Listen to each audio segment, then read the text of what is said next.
Kaixo. Abesti honetarako txokolatezko tantak. Txokolatezko tantak. Afinazio alternatibo bat erabiltzen da. Dadgad. Dadgad.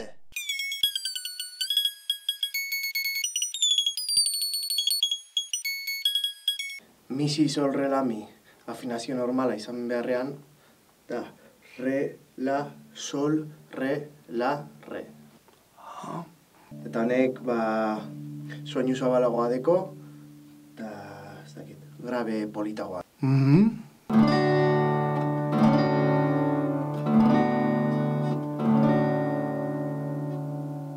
Dadgad.